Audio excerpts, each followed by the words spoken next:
Hello friends, welcome to MD Mantra. दोस्तों, आशा करता हूँ आप सभी अच्छे होंगे और अपना सीटेट एग्ज़ाम अच्छे से देकर आए होंगे। जब आप अपना एग्ज़ाम देकर आए हैं तो आप अपने क्वेश्चंस के आंसर को मैच कर लीजिए, क्योंकि मैं आपको एक सटीक और सही आंसर की देने वाला हूँ। क्वेश्चंस के आंसर को मैंने बोल्ड कर रखा है क्योंकि हमें ज़्यादा टाइम इस पर लगाना नहीं है, सिर्फ क्वेश्चंस के आंसर को चेक करना है। तो चलिए पहले क्वेश्चन देखते हैं, क्वेश्चंस को पढ़ेंगे ज़रूर। क्या रमा ने अपने भाई ताहिर के साथ मतलबी तरीके से व्यवहार किया? अगले दिन ताहिर बीमार हो गया। रमा ने निष्कर्ष निकाला कि उसने अपने भाई को बीमार कर दिया। प्याजे के अनुसार रमा संज्ञानात्मक विकास के किस चरण में है? तो पूर्व संक्रियात्मक अवस्था के चरण में है। चलिए नेक्स्ट क्वेश्चन देखते हैं। क्वेश्चन नंबर 2, वह प्रक्रिया जिसके द्वारा बच्चे अपनी जेंडर भूमिकाओं के बारे में जागरूक हो जाते हैं। तो ये हो जाए जेंडर वर्गीकरण टाइपिंग। ऑप्शन नंबर 4 बिल्कुल सही हो जाएगा। चलिए नेक्स्ट क्वेश्चन से देखते हैं। क्वेश्चन नंबर 3, निम्नलिखित में से कौन सा परिदृश्य लैब बायोस्क्यू का अवलंबन की अवधारणा का अनुप्रयोग का उपयुक्त वर्णन करता है? उपयुक्त वर्णन करता है। तो एक विद्यार्थी का अनिवार्य कर दिया गया कि वह निर्धारित समय अवधि में समस्याओं का समाधान करे। नहीं, ये गलत हो जाएगा। निष्कर्षीय, चलिए और देखते हैं। और ये डी जो है हमारा बिल्कुल सही हो जाएगा, क्योंकि एक शिक्षिका ने अपने विद्यार्थियों को आदि हल हुई समस्याएं दी जिन्हें अन्यथा हल करने की कठिनाई हो रही थी। तो ऑप्शन नंबर 4 बिल्कुल सही हो जाए। चलिए नेक्स्ट क्वेश्चन से देखते हैं। क्वेश्चन नंबर 4, प्रगतिशील शिक्षा में एक शैक्षिक दर्शन जो पर जोर देता है, तो वो छात्र केंद्रित शिक्षा और सक्रिय भागीदारी पर जोर देता है। चलिए नेक्स्ट क्वेश्चन से देखते हैं। क्वेश्चन नंबर 5, क्वेश्चन नंबर 5, बच्चे की किसी कार्य के परिणाम ये निर्धारित करने के वे अच्छे बुरे हैं, ये समझने की प्रगति करते हैं कि नियम और कानून नमे के बदले जा सकते हैं। कारण कोलबर्ग के अनुसार बच्चों के नैतिक विकास का निरंतर होता है, ना कि असतत होता है। तो ये तो हमारा सही आर क्या है, गलत हो जाएगा। ए और आर, ये सही आर गलत हो जाएगा। ऑप्शन नंबर 2 हमारा बिल्कुल सही होगा। चलिए नेक्स्ट क्वेश्चन से देखते हैं। दोस्तों, अगर आपको ये क्लास पसंद आ रही हो तो इसे लाइक करके और हमारे चैनल को सब्सक्राइब कर देना। अपने दोस्तों में इस क्लास को ज़्यादा से ज़्यादा शेयर करना, क्योंकि वो भी अपने CDP में 30 में से कितने क्वेश्चन सही हुए हैं उसका पता लगा सकते हैं। तो चलिए लैब बायोस्क्यू के अनुसार संज्ञानात्मक विकास के किसके द्वारा निर्देशित होता है? तो निज वाक्य के रूप में भाषा द्वारा निर्देशित होता है। तो ऑप्शन नंबर 4 हमारा बिल्कुल सही हो जाएगा। चलिए नेक्स्ट क्वेश्चन देखते हैं। निम्नलिखित में से कौन सी बुद्धि लोगों के दूसरे मनोभाव और भावनाओं को देखने में, व्यक्त करने, समझने और नियंत्रित करने में मदद करती है? तो ये अंतर्वैयक्तिक बुद्धि है, अंतर्वैयक्तिक बुद्धि। चलिए नेक्स्ट क्वेश्चन से देखते हैं। इसमें सिर्फ हमने समझना नहीं है, सही ऑप्शंस को जानना है, क्योंकि ये एक आंसर की है। अगर आपको मैं सॉल्यूशन कराऊंगा तो पूरा डिटेल में बताऊंगा कि किस तरह से इस ऑप्शन को क्यों सही माना गया है। एक बच्चे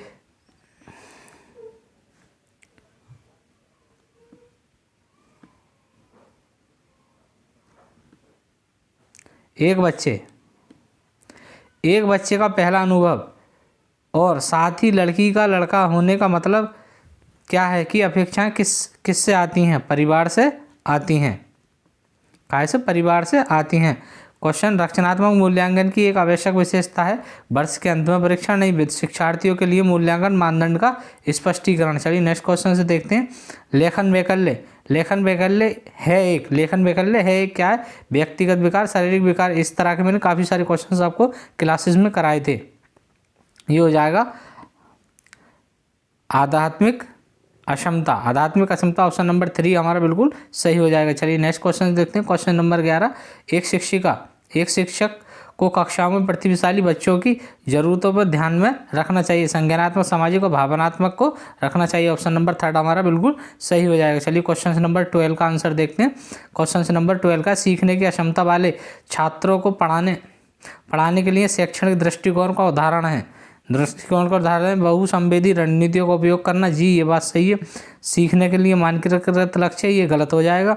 लचीलापन और अनुक्रमिक होना चाहिए। छोटे छोटे कारण भागों में बांटना चाहिए। तो यानी कि पहला, तीसरा, चौथा सही होगा। तो पहला, तीसरा, चौथा ये होगा। ऑप्शन नंबर 2 बिल्कुल सही हो जाएगा। चलिए नेक्स्ट क्वेश्चन की तरफ चलते हैं। नेक्स्ट क्वेश्चन क्या है? स्वालीन क्रम के विकार। स्वालीन क्रम का विकार कौन सा सही कथन है? संवेदी, एकीकरण और विनिमय स्वालीन क्रम के विकार से जूझ रहे बच्चों में मदद करता है। तो ऑप्शन नंबर ए ही हमारा सही हो जाएगा। चलिए नेक्स्ट क्वेश्चन देखते हैं। क्वेश्चन नंबर 14, दोस्तों ये क्लास आपको पसंद आ रही है तो इसे लाइक करके और चैनल को सब्सक्राइब कर देना, अपने दोस्तों में शेयर कर देने को, वो भी आंसर की चेक कर सकते हैं। समावेशी व्यवस्था के पढ़ाते समय एक महत्वपूर्ण है कि शिक्षक अपने स्वयं के अंतर्निहित और पूर्वकल्पित पूर्वाग्रह को लगातार जांच करे। तो ऑप्शन नंबर फर्स्ट ही बिल्कुल सही हो जाएगा। चलिए नेक्स्ट क्वेश्चन से देखते हैं। क्वेश्चन 15 है, शिक्षकों को मुद्रण समृद्ध वातावरण बनाने के लिए विभिन्न प्रकार के बाल साहित्य शामिल करना चाहिए। बाल साहित्य क्या शामिल करना चाहिए? साक्षरता सामग्री और साक्षरता अनुभवों के समृद्ध कक्षा प्रभावी शिक्षण के केंद्र हैं। ये बात भी क्या है? सही है। तो ए और आर दोनों सही है, एक ही सही व्याख्या करता है, तो ऑप्शन नंबर 4 बिल्कुल सही हो जाएगा। चलिए क्वेश्चन नंबर 16 देखते हैं। एक प्रगतिशील कक्ष में अधिगम को सुगम बनाने के लिए शिक्षक को किस पर बल देना चाहिए?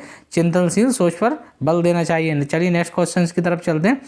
क्वेश्चन नंबर 17, रमन एक प्रश्न हल नहीं कर पा रहा है। शिक्षक उसे कहता है कि मन में जो चल रहा है उसे बोलकर हल करने की कोशिश करें। यह है सहायक क्योंकि भाषा सोचने की प्रक्रिया को सुगम बनाती है। तो ऑप्शन नंबर फर्स्ट ही हमारा बिल्कुल सही हो जाएगा। चलिए क्वेश्चन नंबर 18 देखते हैं। रचनावादी शिक्षा शास्त्र में विश्वास रखने वाले शिक्षक के लिए एक आवश्यक है केवल सामाजिक संस्कृति पृष्ठभूमि के आधार छात्रों के निर्णय से लेने से बचें। तो ऑप्शन नंबर फर्स्ट सही हो जाएगा। ये अलग अलग सेट्स हैं तो अलग अलग सेट्स का अलग अलग ऑप्शंस ऊपर नीचे हो सकता है, लेकिन जो व्याख्या लिखी हुई है वो सेम होगी, उसको आप चेक कर लेना। क्वेश्चन नंबर 19 क्या है? शिक्षार्थियों की सक्रिय संलग्नता का तात्पर्य छात्र है, तो वो हो जाएगा पूछताछ अन्वेषण की प्रश्न करें। तो ऑप्शन नंबर 4 बिल्कुल सही हो जाएगा। चलिए क्वेश्चन नंबर 20 देखते हैं। राधा तर्क देती है कि कपड़े छाया की तुलना में धूप में जल्दी सूखते हैं, इसलिए उन्हें सुखाने में मदद कर रही है। ये है प्रत्यावर्ती सोच है, विकेंद्रीकरण है, या ऑप्शन कारण और प्रभाव है। क्या है? कारण और प्रभाव। तो ऑप्शन नंबर 4 बिल्कुल सही हो जाएगा। चलिए नेक्स्ट क्वेश्चन देखते हैं। आंतरिक अभिप्रेरणा का उदाहरण है पुरस्कार के लिए, व्यक्तिगत आनंद के लिए कोई खेल खेलना। तो ऑप्शन नंबर सेकंड बिल्कुल सही हो जाएगा। चलिए नेक्स्ट क्वेश्चन देखते हैं। क्वेश्चन 22, अभिकथन रचनावादी शिक्षकों को ढेर सारी सामग्री उपलब्ध करानी चाहिए। ये बात तो सत्य है। छोटे छोटे बच्चे केवल मौखिक व्याख्यान पर निर्भर होते हैं, नहीं ऐसा नहीं है। तो ये सही आर गलत है, ये सही आर गलत है, तो ऑप्शन नंबर सेकंड सही हो जाएगा। चलिए नेक्स्ट क्वेश्चन की तरफ चलते हैं। क्वेश्चन नंबर 23, साथियों के सामने कम योग्यता की उपस्थिति से बचना उदाहरण है। क्या है? प्रदर्शन और परिवार का लक्ष्य। तो ऑप्शन नंबर 3 हमारा बिल्कुल सही हो जाएगा। चलिए क्वेश्चन नंबर 24 देखते हैं। आलोचनात्मक सोच को बढ़ावा देने का प्रभावी तरीका क्या है? तो छात्रों को स्वतंत्र रूप से सोचने और धारणाओं के सवाल उठाने के लिए प्रोत्साहित करना। ऑप्शन नंबर सेकंड बिल्कुल सत्य हो जाएगा। चलिए नेक्स्ट क्वेश्चन से देखते हैं। क्वेश्चन नंबर 25, कुछ बच्चे माता पिता जैसे होते हैं, कुछ अलग। ये बात क्या है? सत्य है। ये पता लगाना कि कोई विशेषता वंशानुक्रम या पर्यावरण के एक जटिल मुद्दा है, ये बात भी सत्य है। तो ए और आर दोनों सही है, एक ही व्याख्या से करता है, तो ऑप्शन नंबर 4 बिल्कुल सही हो जाएगा। क्वेश्चन 26, विकास के बारे में कौन सा कथन सही है? विकास एक सरल एकात्मक प्रक्रिया है, विकास को सटीक मापा जा सकता है, बहुआयामी और बहुदिशात्मक है। तो ऑप्शन नंबर 3 बिल्कुल सही हो जाएगा। चलिए नेक्स्ट क्वेश्चन देखते हैं। क्वेश्चन नंबर 27, अभिकथन समझने और बोलने की क्षमता शारीरिक विकास पर निर्भर करती है। ये बात क्या सत्य है? संवेगात्मक विकास और शारीरिक विकास से संबंधित है।